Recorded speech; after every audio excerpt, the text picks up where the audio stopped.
Doesn't help. Hello, and welcome back to something completely different. This is Akhil Rashid bringing you a game that I have begun playing a lot lately called Android Netrunner. I'm here with a good friend of mine, Travis, and I was going to be explaining and teaching him the game, and I figured, well, while I'm at it, why not record it, see how it comes out, and teach you guys as well. Please get used to my disembodied hands, that this is the feel of the game. So, as I'm talking, I'm going to be talking to him, I'm going to be talking to you guys. Don't get confused by perspective, it happens, deal. Oh, good. So, what do you know about the game? Not a lot. I know there's a runner. I know there's a corporation. Yes? And the object is to break ices. Something like that. Excellent. Not a lot. This is far more than my average viewer knows, so it's perfect. Okay. What other card games have you played, if any? Played a lot of Magic. Okay. A little bit of Yu-Gi-Oh, not a lot at all. Perfect. So the concept of a game where you have a set of cards that you can build decks out of, and every card in the deck has its own instructions on how it works, and each of these violate the rules a little bit. That's not new to you. Okay. And that's similar with Hearthstone or Soulforge or whatever those electronic ones are too, which I play some of, but this is the one that's got my heart. So here's the big differences that Netrunner brings right away. As you mentioned, it's about the cyber wars of corporations and hackers in the future. It is a decidedly asymmetric game. The runner and the runner's deck are built out of a set of cards that are totally different from the corporation's set of cards. Their goals are different, their turn structures are different, their objectives are different, and ultimately it's a race to see which of us is going to win first. Okay. Sort of. Well, it's anyway. So that's one. Second is the click structure of turns, which I will go into later. For the moment, let me show you some key cards. The goal of the game is to score 7 points and win. You score points or agenda points by scoring agendas. Okay. All of the agendas in the game are in my deck.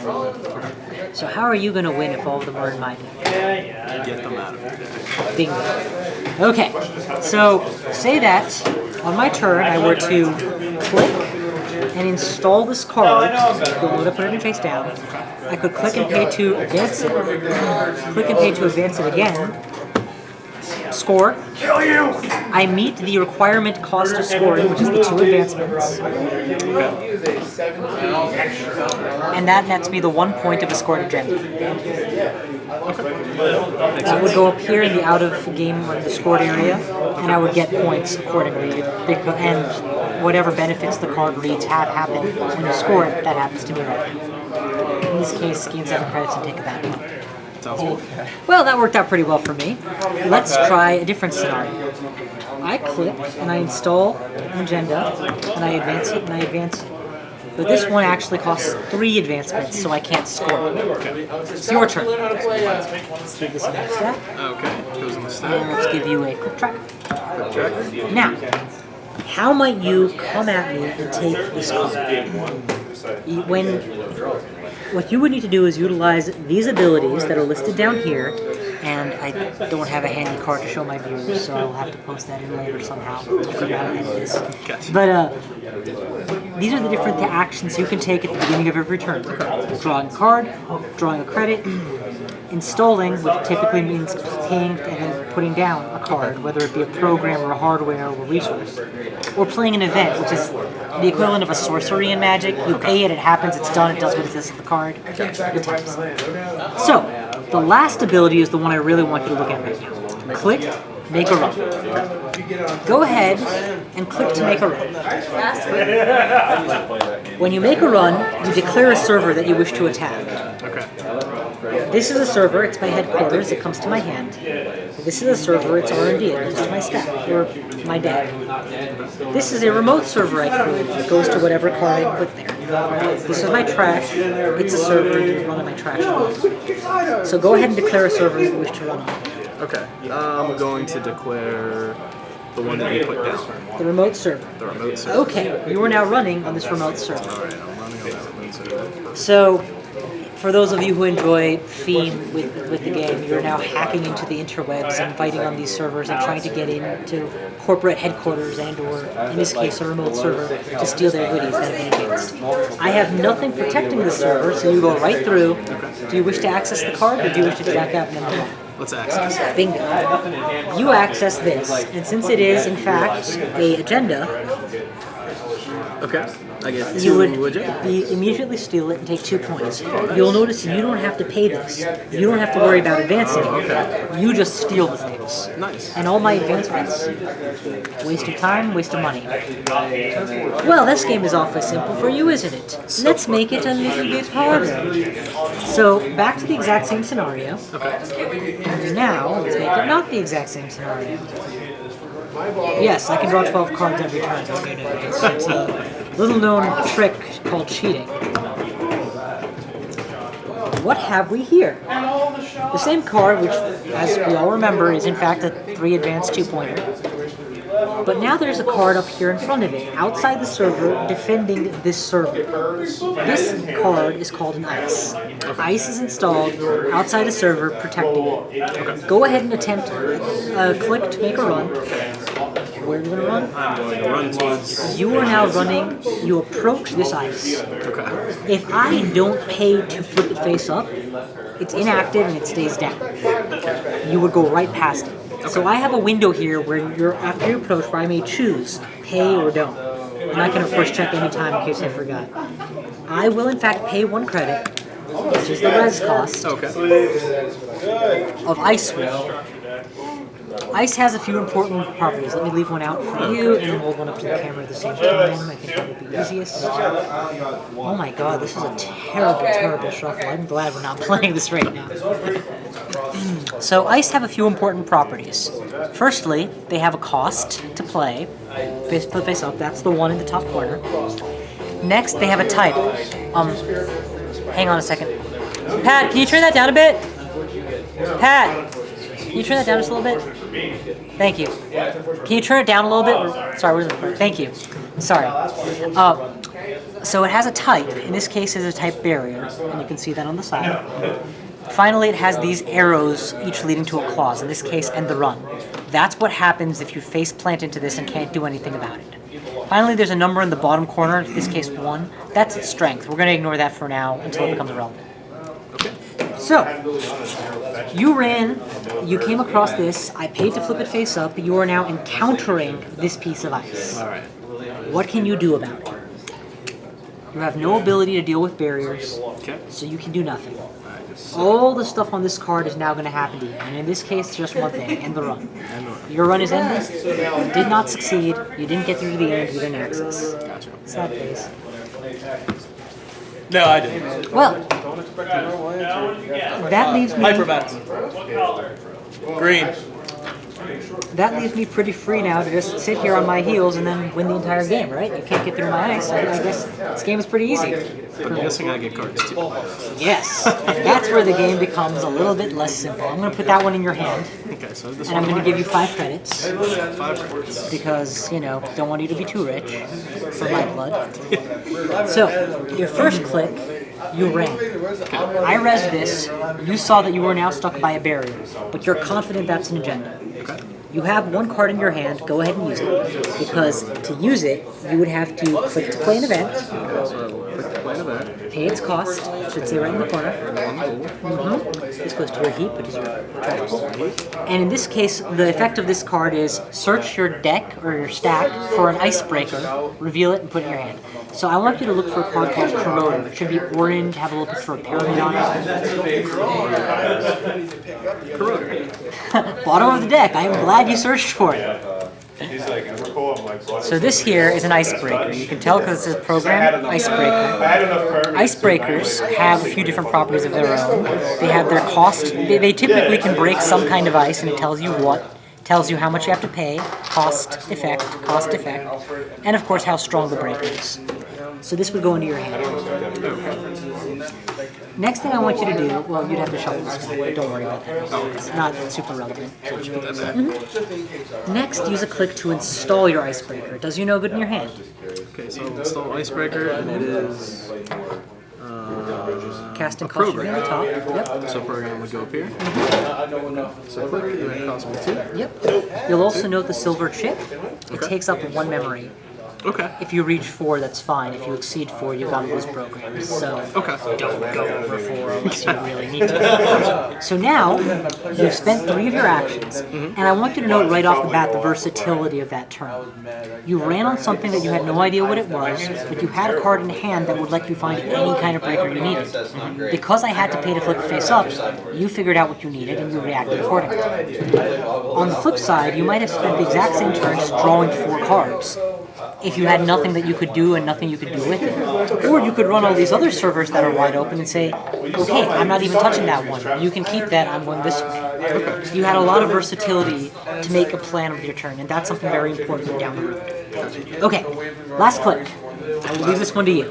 Alright, so I'm going to use a click to break a barrier subroutine. So you haven't even encountered the barrier yet? Oh, I haven't? You would need to be making a run to do that.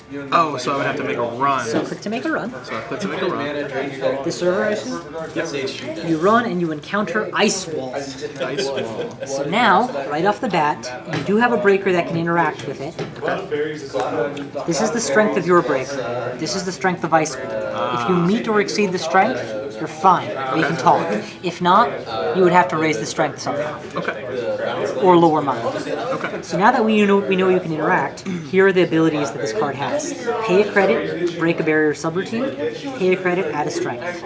Any of these seem interesting to you? Yeah, I'd like to break a barrier. Go for it. So pay a credit, and this is 1 subroutine, so you can break the end of the run. Oh, okay. See that? So 1 credit breaks the end of the run. So I need to pay 2 credits. No, just the one, just the one. You pay 1 credit per subroutine that you're breaking, because you're paying to use the ability. Okay. You can repeatedly break the same subroutine multiple times, it's just not very effective. Redundant, yeah.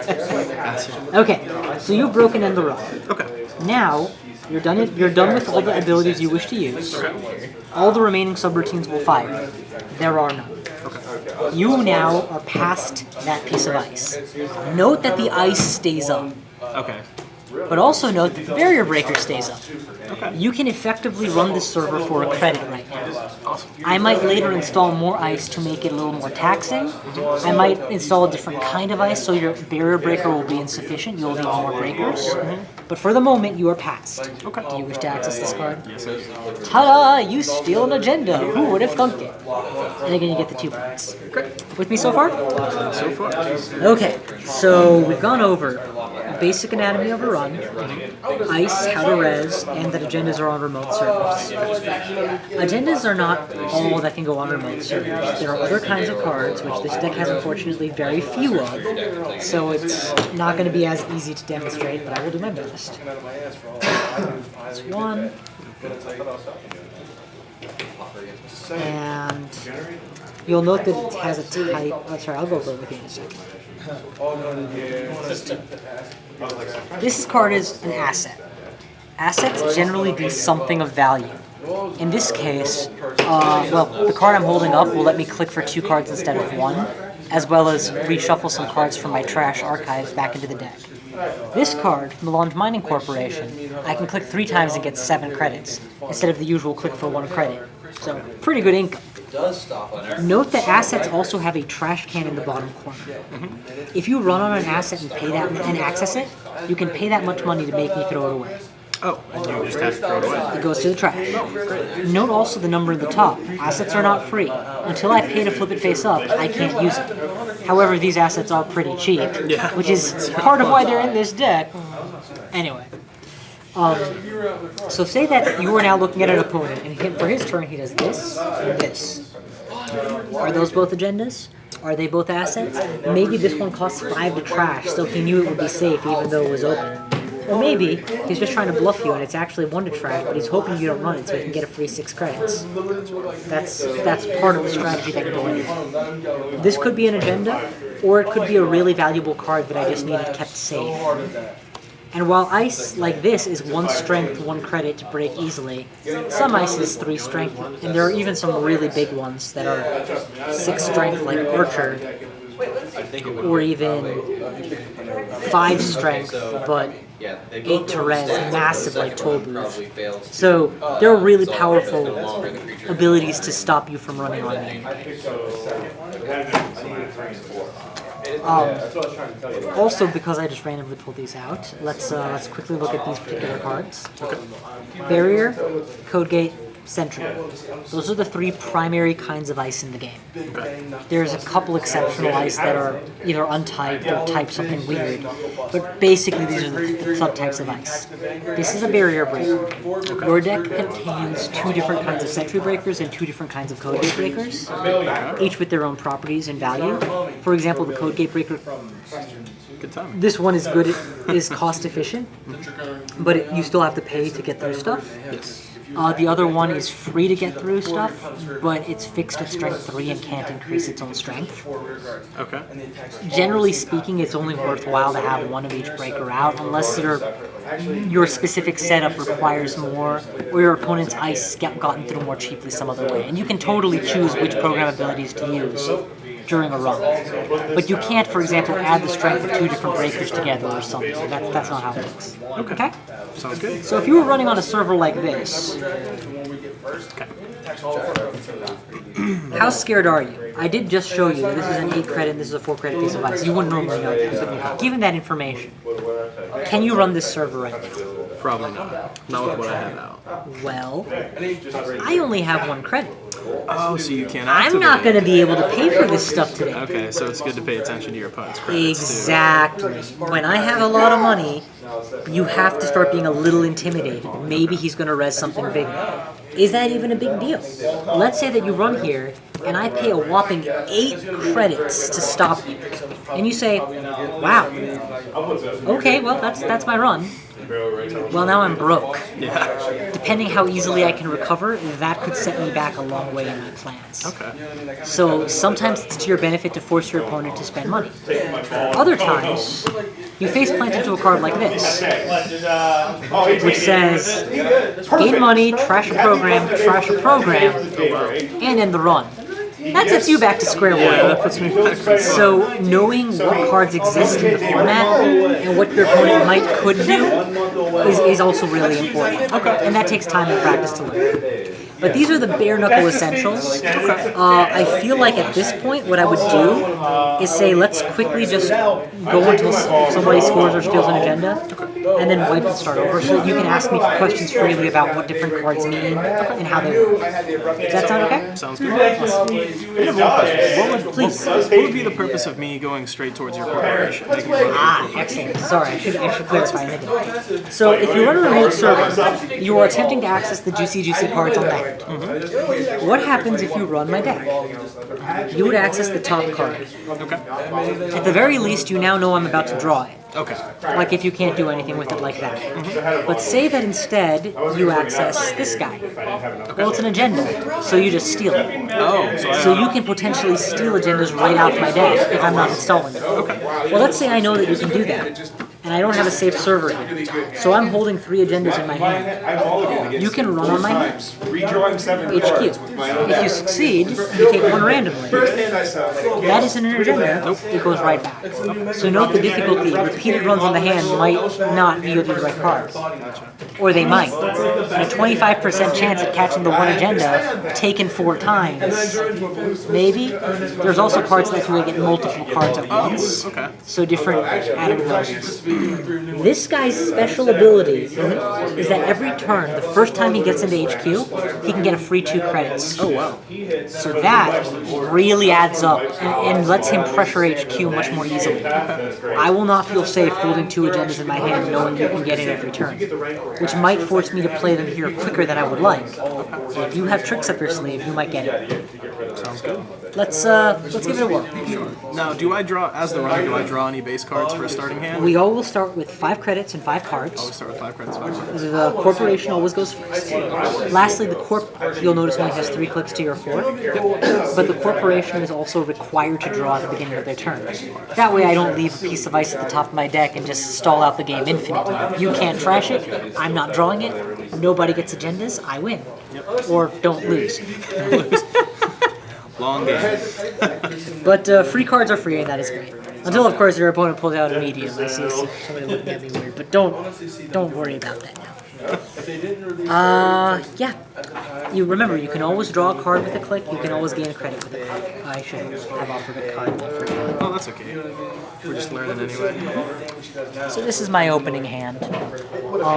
This is an excellent money card. I'm always looking for this to start because gaining 9 credits is great for paying 5.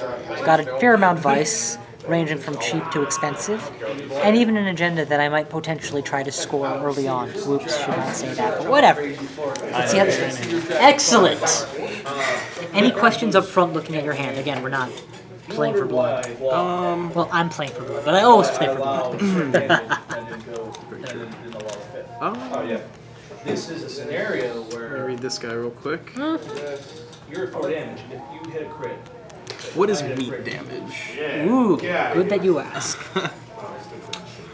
I didn't explain this, my bad. So, in Magic and Yu-Gi-Oh! You have health, right? Yes. Not in Netrunner, you're a hacker jacking through the internets. Okay. So say that you jack through the internets, and I send a pulse shock back at you, i.e. my card says something, and you take net damage.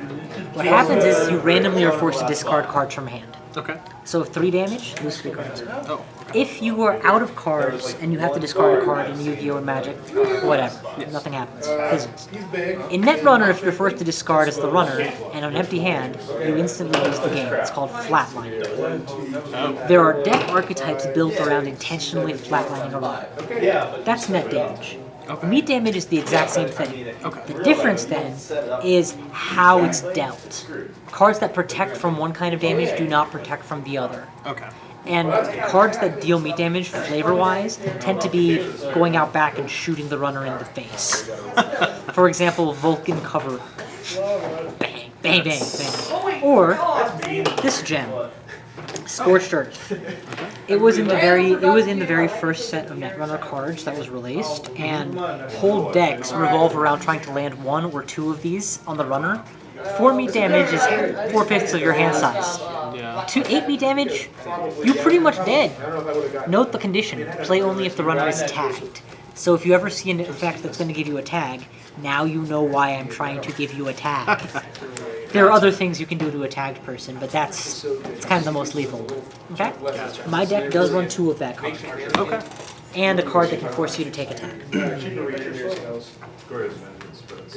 The corporation will always start the game, because otherwise I'd have 3 undefended servers, and that leads to no end of misery for me. So I'll begin by I have to mandatory draw at the beginning of my turn. For my first click, and this is what I drew. For my first click, I'm going to play Hedge Fund. Pay 5, gain 9. It's an operation which is the equivalent of your events, sorceries. You got it. First click. And because I am whaling, I get a free credit every time I play a transaction, so I actually go up to 10. Oh, wow. Yes, I am a rich man. Second click, I install a piece of ice.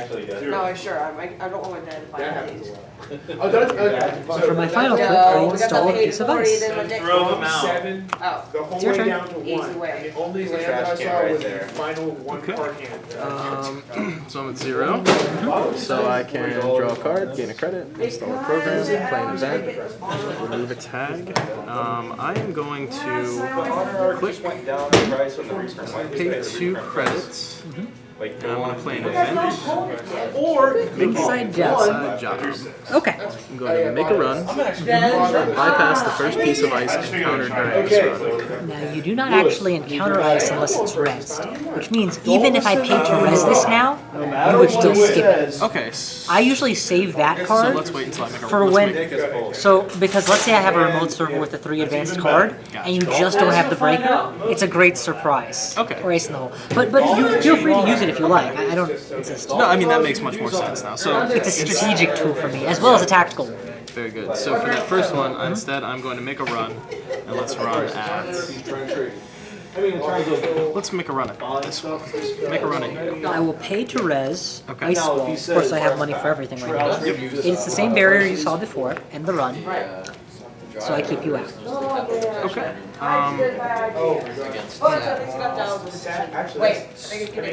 Now, can I play in events at any time? So generally, anything that requires you to use a click would require you to have resolve. You can't use it mid-click. Okay. You can't decide to use it in the middle of a run, for example, to trigger more events. There are exceptions, but not so much with click-based. Usually with installed things or activated abilities, you have a lot more windows to use them. Okay. A la Magic. Very good. But otherwise, there's no windows. Well, in that case, let's click to draw. Okay. I would be happier. I would be the happiest person. And Unless you're at let's 2, and I need to click, get 2 damage. click, gain 2 credits. Okay. And that resolves my turn, I believe. Yes, at the end of the turn. And note the flexibility again inherent in the turn. You could have run here and here, and then inside job this, and then drawn a new card. Totally legit turn.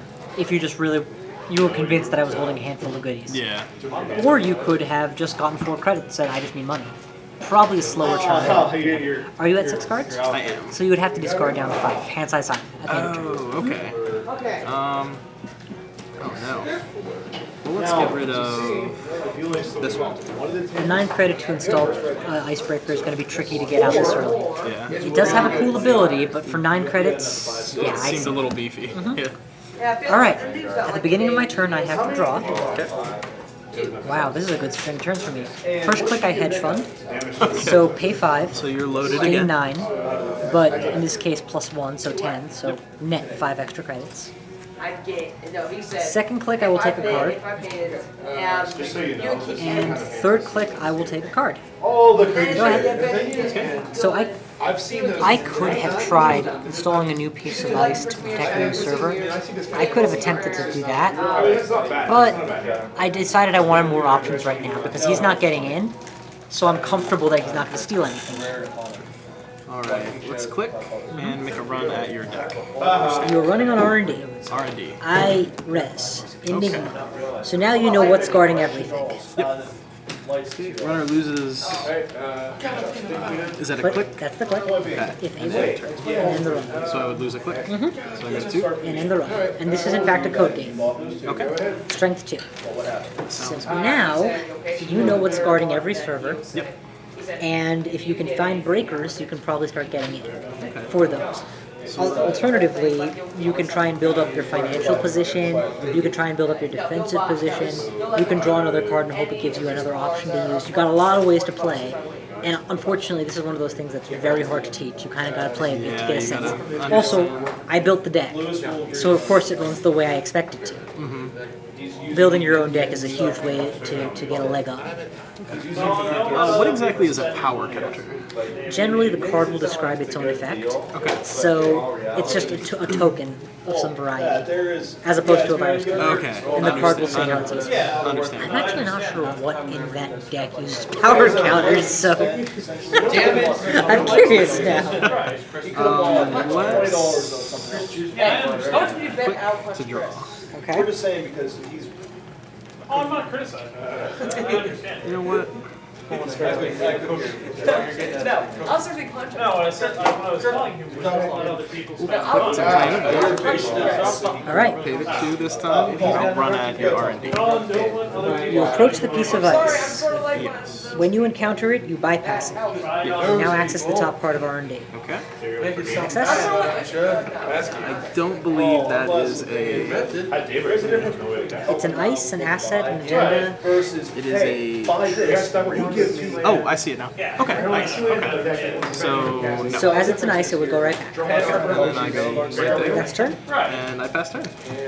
Mandatory draw at the beginning of my turn. I will first click to install a piece of ice. What do you think that is? I think it's the ice. Probably the ice you just saw. Yep. Unless, in this case, I am holding multiple ices, but that would not be an unreasonable assumption. Second click is going to be to install, and the final click is going to be to advance. What? I can't. I think that's Okay. I think you want Then it's pass turn. I'm not very good about remembering to move. Oh, that's okay. Sorry. I tend to announce my turns and go pretty quickly, but yes. Okay. Let's go ahead and draw. Okay. Never a bad option. Getting a few more options. Are we playing a tournament, guys? No, because we Yeah. can. Pat's just waiting for them to finish up. Yes, I am. Oh, this is good.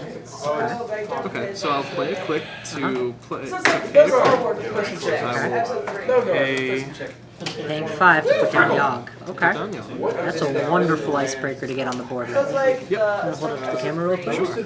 You'll notice a 3 strength, and it costs 0 to break code gate subroutines. Since this is a 2 strength code gate, Yogg basically makes it not count. Perfect. That's what I was hoping. And then I'll click at R&D. I'll make a run at R&D. You encounter code gate, Enigma. Break. Sounds good. Wait, Oh yeah. okay, access? That is an ice. So I've had a lucky break. You've accessed 2 cards in a row, and neither has been rejected. Okay. Now do I tell you what that card is? No, I don't get to know, and on occasion it can change my decision-making process. Okay. But in a tutorial teaching game, especially if it's going to be what I draw next, feel free to ask me. Okay. Sounds good. Do you mind if I actually see it again? No. Just yeah, so it's clear. Okay. So it's another code game. Yep. So actually- but note the strength on this one, That one is 5. and this is a fixed strength. Fixed strength 3. So if I can get that down and pay the exorbitant price of 8, yeah, it might stop you for a while. might help me out a little. But I would be bankrupt. True. And I'm okay with it. I'm less okay with that, sir. Okay, then I will double let's start getting some credits back. Okay. Mandatory draw. So first click, I will advance this card. Second click, I will advance this card. Score it. Back to So it was in fact an agenda that I thought was secured behind the sentry that I didn't think you were going to get. And for my final click, I will just take another card. So you see how that worked out for me? Even though you saw this card. The problem is, my R&D is wide open. Yeah. And until I lock that down, it's a security risk. But the problem, as you guys can see, and he cannot, is that I have nothing to lock it down with right now that I'm willing to pay for. I might have to bite the bullet, go bankrupt just to stop it. There's one answer up my sleeve that I'm hoping I can get out in 2 turns. Go ahead. I'm going to use the first click to run. I'm going to run your R&D again. Absolutely agree. Can you see? That is not an agenda? Oh, absolutely. So this is an operation. Spend 2 clicks, remove 2 bad publicity. I have none. That's what that one does. Okay. And this guy is what I draw next, and you're aware of it. So right now you should know 3 cards in my hand. Yep. Well, unless I installed one.